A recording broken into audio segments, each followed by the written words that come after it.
할렐루야. 저는 지난주에 며칠간 지방으로 휴가를 다녀왔습니다. 그래서 우리 목사님들 또 전도사님들과 행복한 시간을 보내고 왔습니다. 그 중에 여러분들께 나눈 대화 중에 한 가지를 소개하고자 합니다. 이 강도사님인데요. 그분은 평신도였대요. 평신도였는데 어느 날 보니까 예배 가운데에 영안이 갑자기 열린 거예요. 영안이 열려가지고 보니까 예배 가운데 천사들이 가득한 반면에 또 귀신들이 예배당 안에 가득하더래요. 늘 보이는데 사람 속에 붙어 있기도 하고 이 사람 저 사람 다니면서 예배를 방해하기도 하고 그러대요.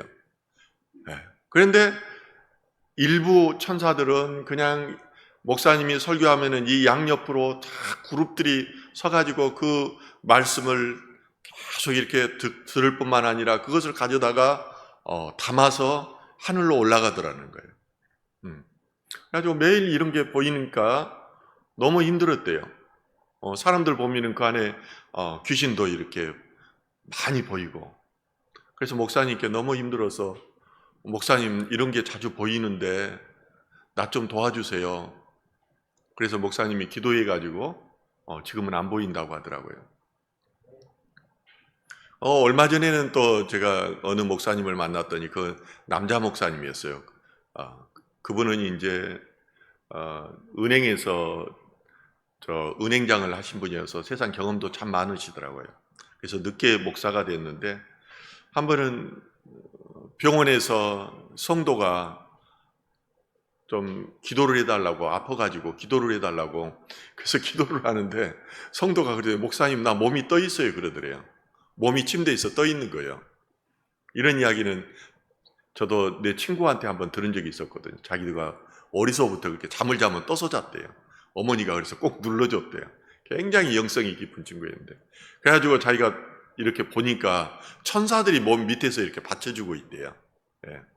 제가 이런 것은 실질적인 영의 세계에 대해서 잠깐 소개하고 싶어서 여러분한테 자꾸 알아야 되거든요. 우리가 보이는 세계와 보이지 않는 세계가 있는데 우리는 보이는 세계를 살아요. 그런데 보이지 않는 세계가 실제고 보이는 세계가 가짜라는 거예요. 우리는 늘 보이는 세계를 바라보면서 이것을 의지하면서 살기 때문에 넘어지는 거예요. 그래서 우리는 보이는 세계, 이것을 추구하며 살다 보니까 사기당하는 인생을 사는 거예요, 결국은요. 진짜는 보이지 않는 세계라는 거예요. 그게 하나님 나라예요. 이것을 여러분들이 소유하시기 바랍니다. 그것을 보는 눈이 있어야 돼요. 여러분들의 깊은 믿음 가운데 가야 이런 것들이 보여요. 그래서 주변에 이런 영적인 분들하고 교제를 하면은 보이지 않는 세계에 대해서 많은 걸 알게 됩니다. 그러다 보니까 실제하는 하나님에 대해서 아는 거죠.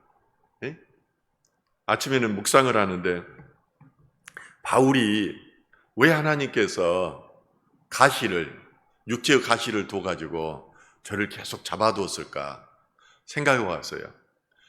그러니까 답이 나오더라고요. 하나님을 체험한 사람들이 제가 유심히 봐요. 보통은 하나님 체험한 사람들이 양신의 역사하는 경우가 많아요. 그래서 처음에는 성령을 체험했다가 교만이 들어가면은 사단이 역사하는 거예요. 그런데 육체의 가시를 두면은 사단이 역사하지 못해요. 하나님의 임재 다루심을 늘 경험하기 때문이에요. 내가 저 하나님의 뜻을 저버리면은 죽는다는 것을 알아요. 그렇기 때문에 아무리 기도해도 됐다. 이제 그런 기도 그만해라 하나님이 하신 거예요. 여러분들이 육체 가운데 있기 때문에 세상 가운데 있기 때문에 하나님의 만지심, 하나님의 임재를 계속해서 경험하지 않으면은 여러분들이 육체의 유혹에 넘어간다니까요. 세상의 유혹에 넘어간다니까요. 세상의 왕이 누구라고요? 사단 마귀예요. 여러분 가운데도 예배 가운데 있는데도 3분만 지나가면은 다른 생각들이 들어와요. 사단이 그렇게 하는 거 예배 은혜 못 받게 하기 위해서요. 그러면은 마음속으로 그러세요. 예수 보혈의 피, 예수 보혈의 피. 예수의 보혈의 피를 뿌려주세요. 계속 예수 보혈의 피를 마음속으로 하세요. 아무리 육체는 육은 육으로 이기지 못해요. 살리는 것은 영이 이기는 거예요. 좀 여러분들 좀 도움이 됐습니까? 예. 여러분들이 저는 다 부자 되기를 원해요. 간절한 마음이에요. 영을 모르기 때문에 여러분들이 그 안에서, 보이는 안에서 헤매는 것 같아서 답답해서 예배 전에 이런 이야기를 해주는 거예요. 영으로 충만하면은 하는 일들이 다 형통해요. 영으로 충만하면. 지난번에 휴가를 같이 갔던 목사님 그러더라고요. 자기 교회는 다 사업하면 잘 된대요. 예? 우리 교회도 다 잘 되면은 사람들이 이 소리를 듣고 다 몰려들 거 아니에요. 예. 그래서 기업인들이 50명이 딱 만들어져 가지고 이 사람들이 선교하는 걸 적극적으로 돕는데요. 적극적으로. 내 선교도 적극적으로 도와요. 예. 이스라엘 갈 때도 목사님 2천만 원 필요합니다 하면 바로 2천만 원 줘요. 아프리카 가는데 필요합니다. 바로 줘요. 어느 사람이 어느 교회가 그런 데 있어요. 하나님 살아계심을 알기 때문에. 그냥 주겠어요. 기도해보고 하나님이 주라고 해야 주는 거예요. 아무나한테 안 줘요. 신경림 씨의 시 중에 길이라는 시가 있습니다. 짧은 시인데 제가 소개하겠습니다. 사람들은 자기들의 길을 만든 줄 알지만 길은 순수히 사람들의 뜻을 쫓지는 않는다. 좀 어렵죠? 사람들은 자기 길을 만든다는 거예요. 자기가 가고 싶은 길을 간다는 거예요. 그런데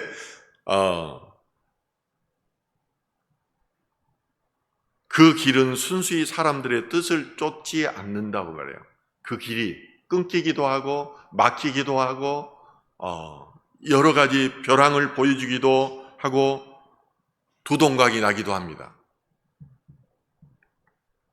이처럼 사람들은 다양한 길을 보여주는 것은 너희가 세상 사는 이치를 알라는 거예요. 시인은 노래합니다. 그래서 길은 순수히 사람들의 뜻을 쫓지는 않는다. 길이신 하나님께서 자기 길에 있을 때 형통하게 하시는 것입니다.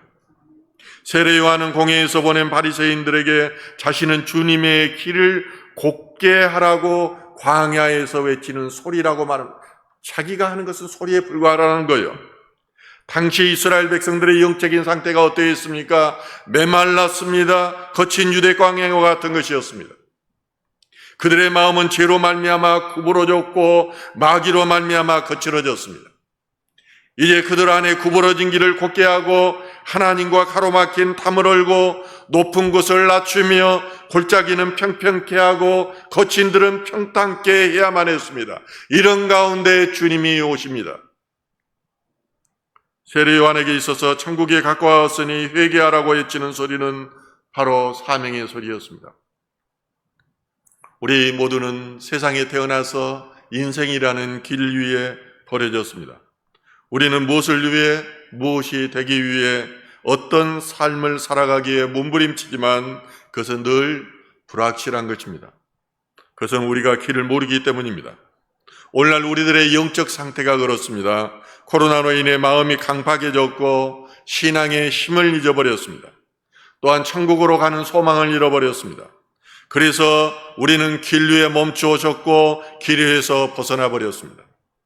젊은이들은 도무지 일을 하려고도 하지 않고 꿈을 꾸려고도 하지 않습니다. 꿈이 뭐냐고 물으면 그냥이라고 대답합니다. 두 마디 하면은 듣기를 싫어하고 오로지 컴퓨터에만 빠져서 가상세계와 대화합니다. 이처럼 우리가 길을 잘못 들었었을 때 불확실한 그 현실 앞에 불안해하게 되는 것입니다. 근심하게 되는 것입니다. 그러므로 스트레스를 받고 견디지 못하다 공황장애가 오고 그러다가 이제 죽음으로 자살의 길을 선택하는 것입니다. 길 위에 있거나 길 밖에 있거나 그 누구도 부인할 수 없는 한 가지의 명제가 있습니다. 진리가 있습니다. 그래서 모든 인생은 죽는다는 사실입니다. 불확실성에 익숙해진 인생들에게 죽음이라는 명제는 우리에게 확실성을 줍니다. 그 확실성을 향해 가는 인생들에게 예수님께서 그 죽음의 끝이 있는데 그 죽음을 향해서 가는 일에 내가 유일한 생명의 길이라고 말씀해 주십니다. 길을 모르며 방황하고 헤매는 인생들에게 내가 길이요 진리요 생명이라고 말씀하시는 것입니다. 길이신 예수님께서 스스로를 진리와 생명이라고 말씀하심으로 길의 정체성을 더 확실히 하는 것입니다. 유사일의 수많은 인생들은 길을 알지 못해서 방황하고 헛된 삶을 살다가 죽어갔습니다. 그런 인생들을 향해서 내가 길이라고 명확하게 제시한 사람은 이 세상에 누구도 없었습니다. 이런 전제 속에서 요한복음 14장 1절은 이렇게 말합니다. 너희는 마음에 근심하지 말라. 하나님을 믿으니 또 나를 믿으라. 내가 길이니 나를 통하지 않고는 죽음을 이기지 못한다는 것입니다. 내가 길이고 생명을 보장할 때니까 이것은 진리고 진리의 말씀이기 때문에 너는 이 길로 가라는 것입니다. 그 길을 가면 아무런 근심이 없다는 것입니다. 죽음을 이기지 못하기 때문에, 죽음이 두렵기 때문에, 죽음의 미래가 늘 걱정되기 때문에 우리는 두려워하는 것 아닙니까? 이 사실을 믿고 이 말씀을 의지한다면 너희는 길을 몰라서 더 이상 방황하며 근심할 것이 없다는 것입니다. 하나님께서는 길을 잃고 방황하는 아담을 향해서 말씀하십니다. 아담아, 내가 어디 있느냐? 오늘 이 시간 하나님께서는 여러분에게 그렇게 묻고 있습니다. 아담아, 너는 어디 있느냐? 너는 과연 그 길을 잘 가고 있느냐는 것입니다. 너는 있어야 할 자리에 있느냐는 것입니다. 아담은 길이 되는 하나님의 말씀을 거역하였습니다. 그러자 어떤 일이 왔습니까? 눈이 밝아지는 것이 아니라 부끄러움이 왔고 두려움이 왔습니다. 그러므로 그는 하나님의 눈을 피하게 되었고 그가 숲 가운데 나무 사이에 숨게 되었던 것입니다. 길을 잃고 방황하는 목자와 같은 그런 인생들을 위해서 예수님께서 이 땅에 오셨습니다. 그리고 그분이 스스로가 길이라고 말씀해 주십니다. 이 사실이 우리에게는 은혜일 뿐만 아니라 우리가 거역할 수 없는 불가항력적인 은혜인 것입니다. 예수님께서 길이 되기 위해서는 목적이 분명해야 됩니다. 방향이 분명해야 됩니다. 정체성이 분명해야 합니다. 이 문제는 결국 어디로 가는가의 문제이며 바른 길인가의 문제이고 누구와 가는 자의 문제입니다. 그런데 예수님께서 죽음을 향해 달려가는 인생들에게 자신이 죽음을 이든 생명을 줄 것이며 천국으로 가는 그 진리의 길이라고 말씀해 주십니다. 너희는 단지 이 길 위에 서 있기만 하면 된다는 것입니다. 내가 길이기 때문에 너희가 내 말씀에 있으면 내가 너희 가운데 있어서 내가 진리의 길, 생명의 길로 인도하리라는 것입니다. 오늘 본문 말씀은 다락방 설교라고도 불립니다. 예수님께서 십자가의 길로 가시기 전에 하신 가장 긴 고별의 설교입니다. 6월 전년에 예수님께서 이 세상을 떠나 아버지께로 가야 될 때가 되었습니다. 3년 반 동안 아버지를 예수님께서 보여주셨습니다. 그런데 마지막으로 예수님께서 제자들의 발을 씻기시고 자신이 이제 하나님께로부터 왔는데 다시 아버지께로 간다고 말씀하십니다. 그러면서 새 계명을 주시는데 서로 사랑하라고 말씀하십니다. 얼마나 분위기가 뒤숭숭했겠습니까? 여러분 자기 인생을 다 걸었잖아요. 세상 왕으로 오는 줄 알고 다 배도 버리고 직업도 버리고 가족도 버리고 예수님을 3년 반 동안이나 젊은 친구가 따랐는데 내 꿈은 어떠라고? 그럼 나는 어떻게 살아고요 이제? 이때 베드로가 말합니다. 주님 어디로 가시겠나이까? 어디로 가십니까? 주님을 위해서라면 내 목숨이라도 버리겠습니다. 다른 제자들도 말은 하지 않았지만은 표현하지는 않았지만은 베드로와 똑같은 마음이었을 것입니다. 주님이 가시는데 어디로 가시는지를 그들은 몰랐고 주님이 가시면은 자신의 앞날이 어떻게 될지 불안하기도 했습니다. 예수님은 하나님이시기 때문에 제자들의 이런 불안을 벌써 알고 계셨습니다.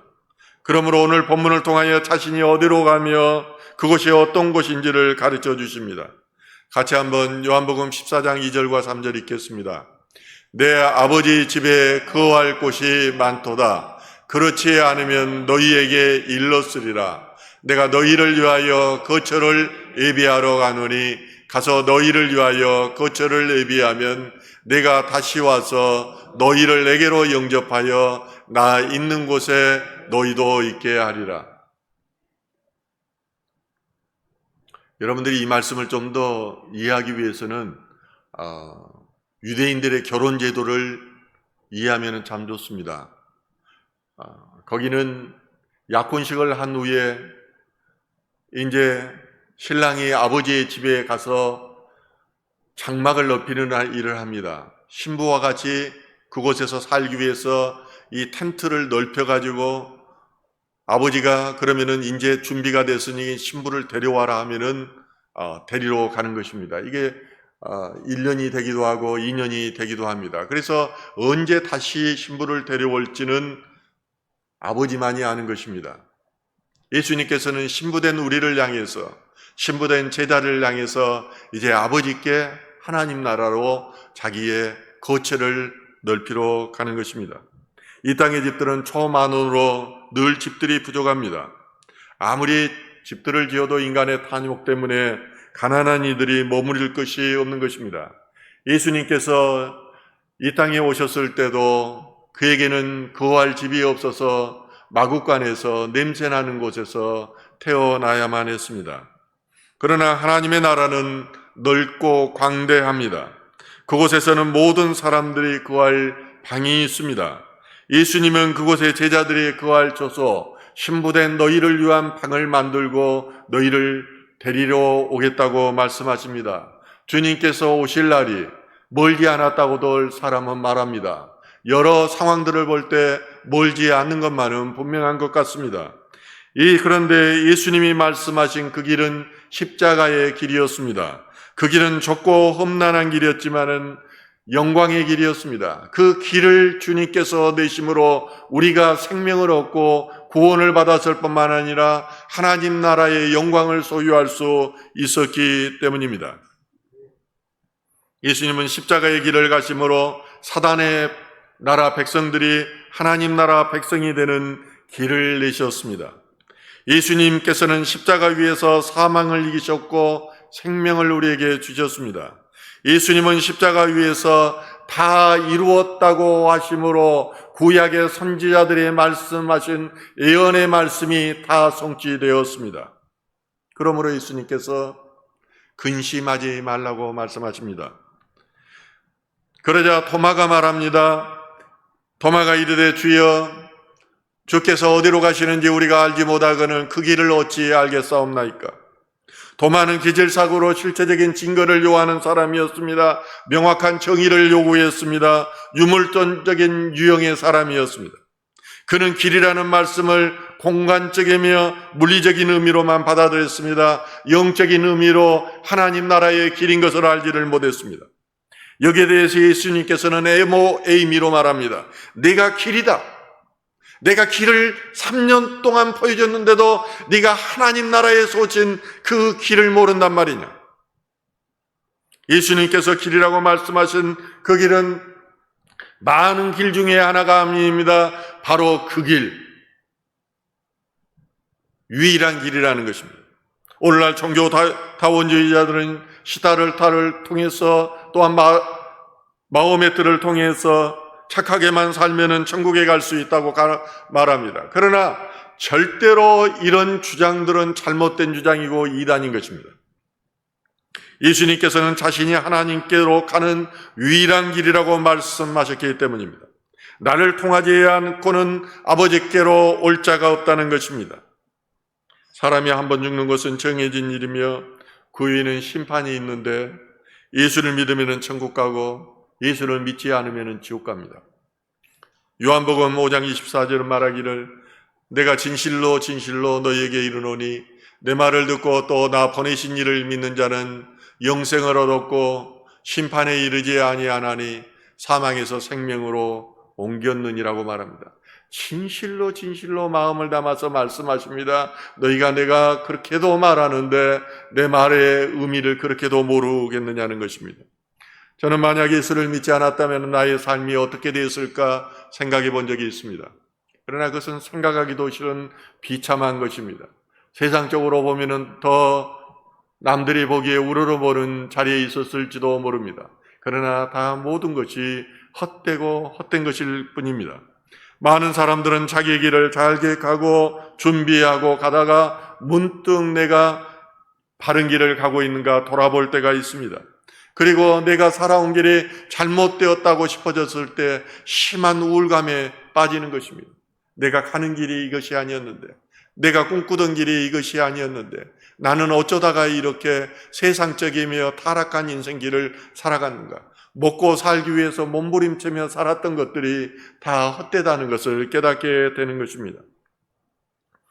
우리가 살다 보면 과거의 이야기만 하는 이들이 있습니다. 저도 선교 현장에 있다 보니까 퇴직 경찰관들이 과거의 자기 영화의 이야기들, 잘 나갔던 이야기들을 하는데 듣기가 너무 힘들어요. 너무 힘들어가지고 제발 그런 이야기를 하지 말라고 해도 자기는 자기 확장의 이야기를 하니까 행복해하는 것 같아요. 말만 하면 행복하는데 똑같은 이야기를 7번, 8번 하는데 이처럼 선교 현장에서, 영적 선교의 현장에서 천박한 소리를 수십 번 들으니까 너무너무 힘이 드는 거예요.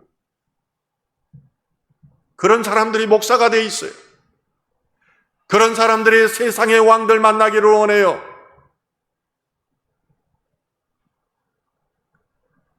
박요한 목사가 쓴 함정이라는 책 속에 이런 구절이 있습니다. 율리안 부스는 평소에 사역자를 훈련시키는 마지막 코스로 오금망만 지옥에 넣었다가 끄집어내는 코스가 있었으면 좋겠다고 늘 말했었다. 죽은 자에게도 소원이 있다는 것을 기억하자. 산자들의 소원은 10,000가지도 넘지만 죽은 자들의 소원은 단 한 가지이다. 이것은 하나님의 소원이기도 하다. 바로 영혼 구원의 소원이다. 그러므로 가장 위대한 사명자들은 모두 지옥에 들어가 있는 자들이라고 할 수 있다. 저는 한 30여 년 전에 아프리카 베트남을 가가지고 땅굴을 경험한 적이 있습니다. 땅굴을 경험하니까 베트콩들이 어떻게 전쟁을 하고 이길 수밖에 없었던 것을 저는 그곳에서 보았습니다. 이것이 공산주의자들의 전략 전술인 것입니다. 저는 제발 우리나라의 장교들, 중령 이상급들은 다 그 땅굴을 경험해 봤으면 하는 생각이 간절했습니다. 그런데 박요한 목사는 말합니다. 5분간만 지옥에 넣었다가 우리가 왔으면 좋겠다. 얼마나 멋진 말인지 모릅니다. 저는 하나님의 살아계심과 일하심을 분명히 보고 느끼고 알고 있습니다. 그래서 늘 그 하나님이 두렵습니다. 내가 잘못된 생각을 하고 잘못된 욕심을 하게 되면 하나님께서 나를 책망하시고 떠난다는 것을 잘 알고 있습니다. 이 구원에서 멀어지지 않기 위해서 저는 저 나름대로 노력합니다. 배수진을 늘 치며 삽니다. 이 두려움의 결과로 나의 꿈은 현실에 있지 않습니다.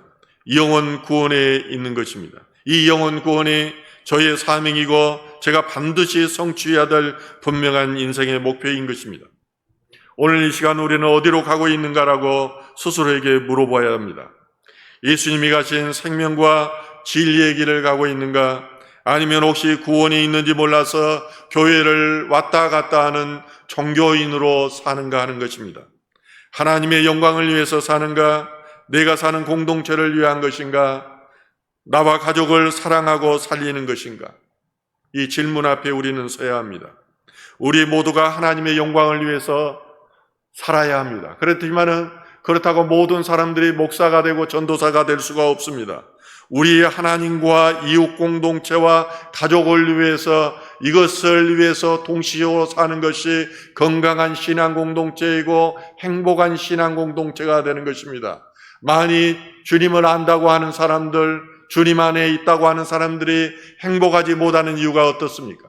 건강한 신앙을 가지지 못하기 때문입니다. 가정에서부터 서로가 존경하는 공동체가 돼야 되고 가정에서부터 행복을 누리는 공동체가 돼야지 이것이 전파되어서 직장과 사회 가운데서 이 빛과 소금 되는 신앙의 공동체를 이룰 수가 있는 것입니다.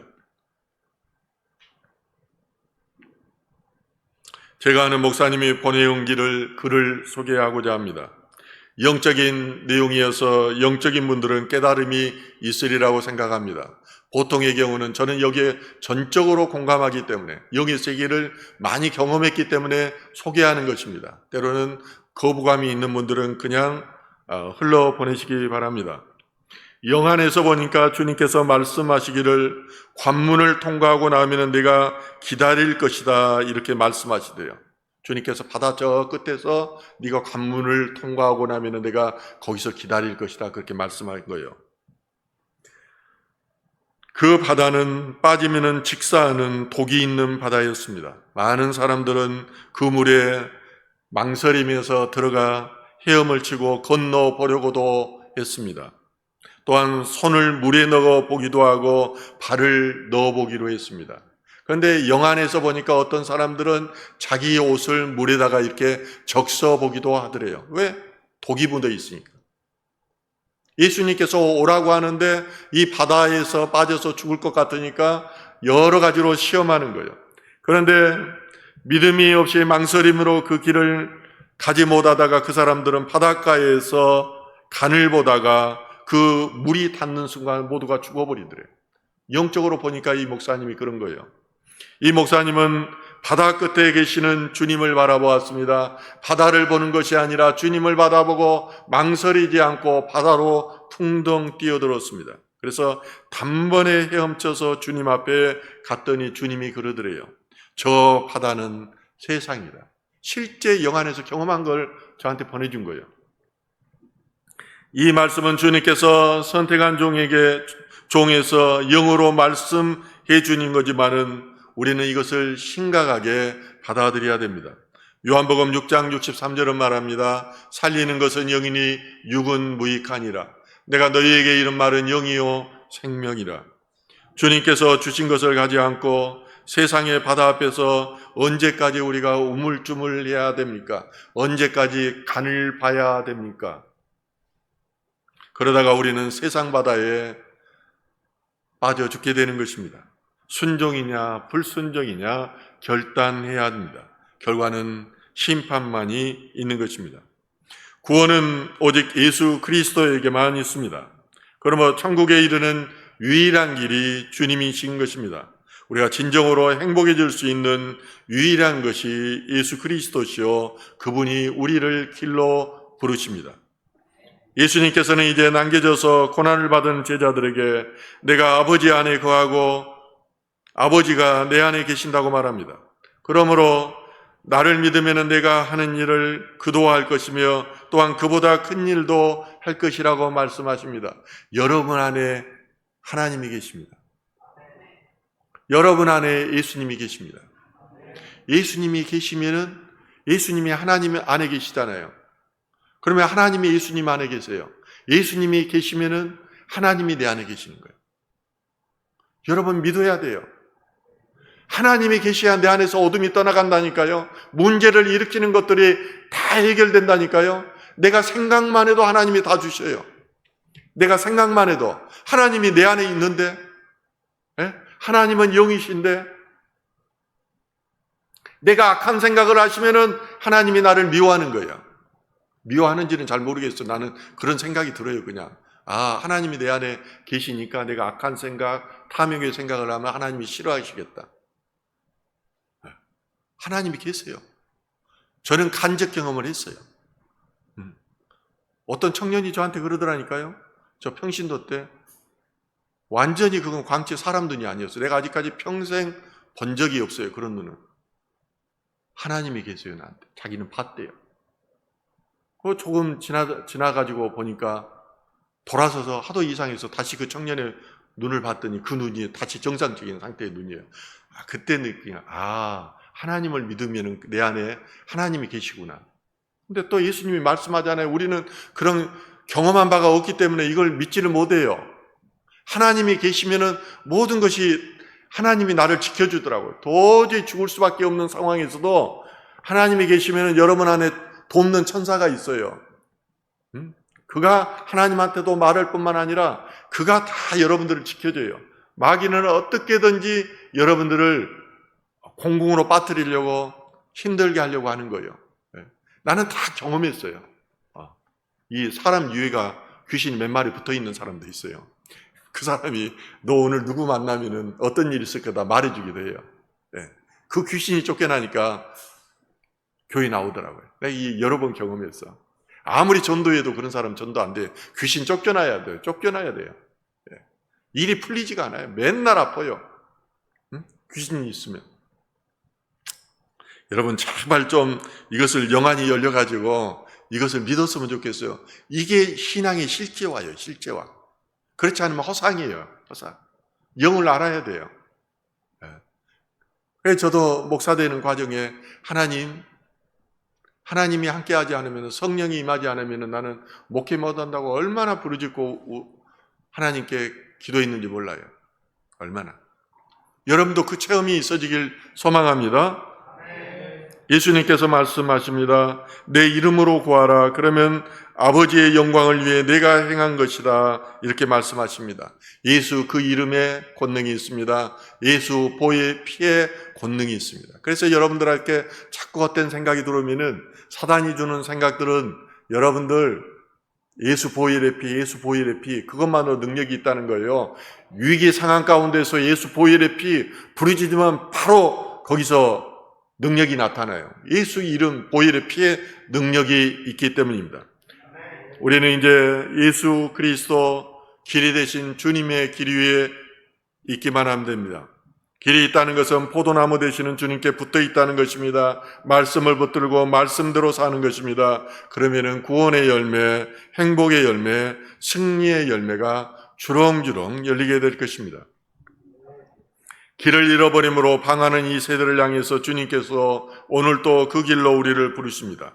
애타게 부르시는 그 음성을 듣고 세상의 바다로 뛰어드는 저와 여러분 되시길 주님의 이름으로 축원드립니다.